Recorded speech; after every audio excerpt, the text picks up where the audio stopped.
नमस्कार। मैं astro गुरुमा doctor ज्योति जोशी आप सभी ज्योतिष प्रेमियों का हार्दिक स्वागत करती हूँ। आज हम अत्यंत महत्वपूर्ण विषय पर वार्तालाप करने वाले हैं। महाशिवरात्रि का उत्सव कुछ ही दिनों पर आया है। भगवान महादेव की उपासना कई लोग बड़ी श्रद्धा से करते हैं।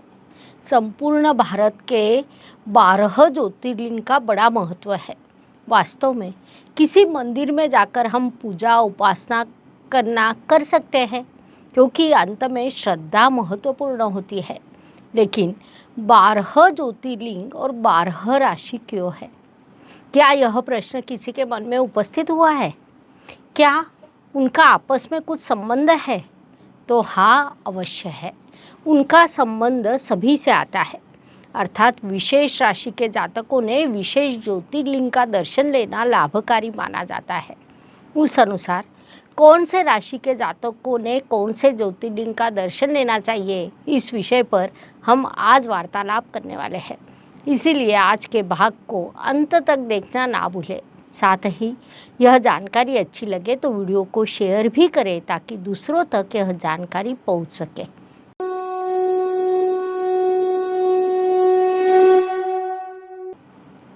खगोल शास्त्र और ज्योतिष शास्त्र का संबंध अत्यंत नज़दीकी है। हमारे धर्म ग्रंथों में उसका विशेष विवरण मिलता है। अपनी परंपराओं से भी उनका संबंध स्पष्ट होता है। हमारे देश में कई ज्योतिर्लिंग हैं, लेकिन उनमें से 12 ज्योतिर्लिंग का बड़ा विशेष महत्व है। उसमें भी विशेष बात है कि उन सभी में एक प्रकार का अनुशासन देखने को मिलता है। तो यह ज्योतिर्लिंग 12 क्यों है? उनका 12 राशि से क्या संबंध आता है? यह प्रश्न सरलता से उपस्थित होता है।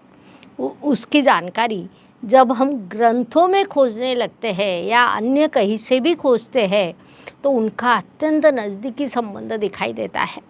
12 ज्योतिर्लिंगों में से एक महाकाल ज्योतिर्लिंग कर्क रेखा पर स्थित है। कर्क रेखा से संपूर्ण पृथ्वी पर समय निर्धारित होता है। उसका भी एक विशेष महत्व है। उसी पद्धति से जब हम 12 ज्योतिर्लिंग का विचार करते हैं, तब हर राशि का संबंध एक ज्योतिर्लिंग से दिखाई देता है। हम उस राशि के अनुसार समझने वाले हैं। मेष राशि का संबंध रामेश्वरम ज्योतिर्लिंग से आता है। हमारी पौराणिक मान्यताओं के अनुसार इस ज्योतिर्लिंग की स्थापना त्रेता युग में हुई थी। प्रभु श्री राम जी ने यह ज्योतिर्लिंग स्थापन किया था। सूर्य को हम सफलता, पैसा, प्रतिष्ठा, सम्मान, पिता कारक और ऊर्जा कारक, इन सभी विषयों के लिए देखते हैं। तो सूर्यवंशी प्रभु श्री राम जी ने रामेश्वरम ज्योतिर्लिंग की स्थापना की है। मेष राशि में सूर्य उच्च अवस्था प्राप्त करता है। इसीलिए मेष राशि के दृष्टि से इस ज्योतिर्लिंग का बड़ा महत्व है। मेष राशि के जातक यहाँ दर्शन के लिए जाए तो उन्हें विशेष लाभ प्राप्त होता है। मेष राशि के साथ कर्क, सिंह, वृश्चिक, धनु और मीन राशि के जातकों के लिए इस ज्योतिर्लिंग का दर्शन करना लाभकारी माना जाता है। अगर आप मेष राशि के हैं और आपने यहाँ दर्शन लिए हैं, तो आपके अनुभव जरूर कथन करें। वृषभ राशि की दृष्टि से विचार करें तो उनके लिए सोमनाथ ज्योतिर्लिंग लाभकारी माना जाता है। चंद्रमा का दूसरा नाम सोम भी है। साथ ही चंद्रमा वृषभ राशि में उच्च अवस्था प्राप्त करता है। इस ज्योतिर्लिंग का निर्माण चंद्रमा द्वारा सतयुग में हुआ था। हमारा मन प्रसन्न रहे, भावनात्मक बुद्धि बढ़े, भावनाओं पर नियंत्रण रखा जाए, इन सभी दृष्टियों से वृषभ राशि के लिए इस ज्योतिर्लिंग का दर्शन करना अत्यंत लाभकारी होता है। वृषभ राशि के साथ मिथुन, कर्क, कन्या और तुला राशि के जातकों के लिए यहाँ दर्शन के लिए जाना लाभकारी माना जाता है। मिथुन राशि की दृष्टि से विचार करें तो उनके लिए नागेश्वर महादेश का दर्शन करना लाभकारी माना जाता है। यह ज्योतिर्लिंग गुजरात राज्य की द्वारका नगरी में स्थित है। मिथुन राशि के लिए यह सर्वोत्तम माना जाता है। मिथुन राशि का स्वामी बुध ग्रह यहाँ पर सकारात्मक परिणाम देता है। वास्तव में कन्या राशि के लिए भी वह सकारात्मक है, क्योंकि कन्या राशि का स्वामी भी बुध ग्रह होता है। इसके अलावा राहु ग्रह का प्रभाव आपको अगर सकारात्मक करना है तो नागेश्वर ज्योतिर्लिंग आपके लिए लाभकारी रहता है। बुध ग्रह कन्या राशि में उच्च अवस्था प्राप्त करता है। नागेश्वर का अर्थ नागों का राजा होता है। कुंडली में अगर काल सर्प दोष हो या किसी भी प्रकार से राहु के कारण परेशानी हो तो अपनी आध्यात्मिक मान्यताओं के अनुसार इस ज्योतिर्लिंग का दर्शन करना उपयुक्त होता है। मिथुन राशि के साथ वृषभ, कन्या, तुला, मकर और कुंभ राशि के जातक भी इस ज्योतिर्लिंग का दर्शन कर सकते हैं। कर्क राशि की दृष्टि से विचार करें तो इस राशि का संबंध ओमकारेश्वर ज्योतिर्लिंग से आता है। वह नर्मदा नदी के किनारे पर बसा है। कर्क यह चंद्रमा की राशि है और गुरुदेव इस राशि में उच्च अवस्था प्राप्त करते हैं। ओमकारेश्वर ज्योतिर्लिंग की विशेषता यह है कि वह ओम नाद से उत्पन्न हुआ है। बृहस्पति गुरुदेव को हम जीव कारक कहते हैं। ज्ञान, सौभाग्य, संतति जैसे कई महत्वपूर्ण विषयों का कारकत्व तो उनके पास है। इसलिए इस ज्योतिर्लिंग की अपनी एक विशेषता भी है, अर्थात यहाँ कर्क जातक दर्शन के लिए जा सकते हैं। वह उनके लिए लाभकारी रहता है। कर्क राशि के साथ मेष, सिंह, धनु और मीन राशि के जातक भी दर्शन के लिए जा सकते हैं। सिंह राशि की दृष्टि से विचार करें तो इस राशि का संबंध घृणेश्वर ज्योतिर्लिंग से आता है, जो छत्रपति संभाजी नगर के पास बसा है। एक तपस्वी राजा के नाम पर यह ज्योतिर्लिंग है। यह सूर्य का स्थान माना जाता है, इसीलिए सिंह राशि के जातकों ने यहाँ दर्शन के लिए जाना लाभकारी रहता है, क्योंकि सिंह राशि का स्वामी सूर्य है। साथ ही आपको सूर्य के कारकत्व में आने वाली चीज़ें जैसे पद, पैसा, प्रतिष्ठा, मान सम्मान आदि चाहिए तो अन्य राशि के जातक भी यहाँ अपनी मनोकामना लेकर श्रद्धा से जा सकते हैं। यदि कुंडली में सूर्य कमज़ोर हो तो उसका बल बढ़ाने की मनोकामना लेकर भी यहाँ आप दर्शन के लिए जा सकते हैं। विशेष रूप से सिंह राशि के साथ मेष और वृश्चिक राशि के जातकों के लिए यहाँ दर्शन के लिए जाना लाभकारी माना जाता है। आप अगर आपकी राशि के अनुसार किसी ज्योतिर्लिंग में जाकर दर्शन लेते हैं तो आपके अनुभव कमेंट सेक्शन में अवश्य लिखें, हम संशोधन करेंगे। कन्या राशि की दृष्टि से विचार करें तो इस राशि का संबंध मल्लिकार्जुन ज्योतिर्लिंग से आता है, जो आंध्र प्रदेश में बसा है। जैसा मैंने पहले भी बताया कि कन्या राशि में बुध ग्रह उच्च अवस्था प्राप्त करता है। नौकरी, व्यवसाय, व्यापार, वाणी जैसी महत्वपूर्ण चीज़ें बुध ग्रह के कारकत्व में आती है।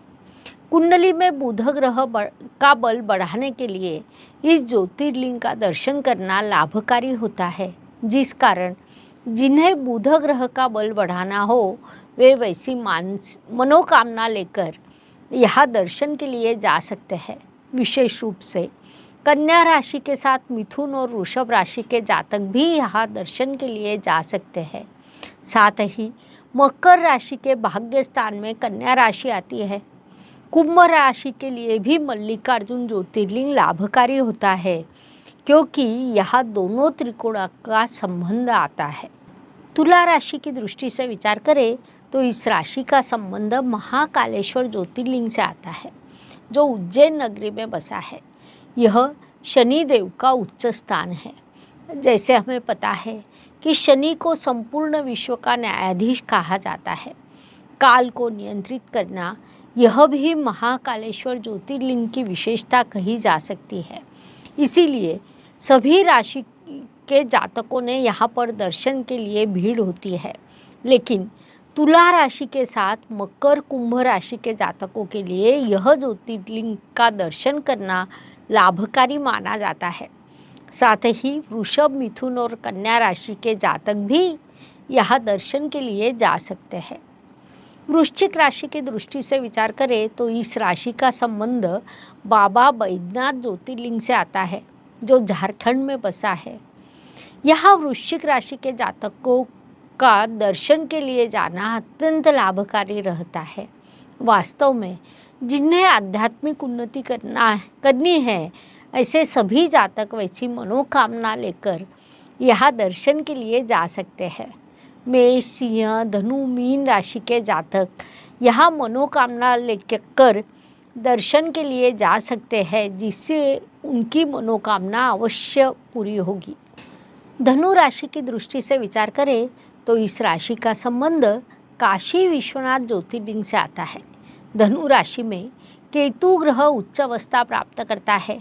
आध्यात्मिक उन्नति या मोक्ष प्राप्ति की दृष्टि से भी उसका महत्व है, लेकिन धार्मिक कार्य, परिवार और समाज का बड़ा कार्य, सामाजिक कार्य करने वाले लोगों के लिए यह दर्शन लेना लाभकारी माना जाता है।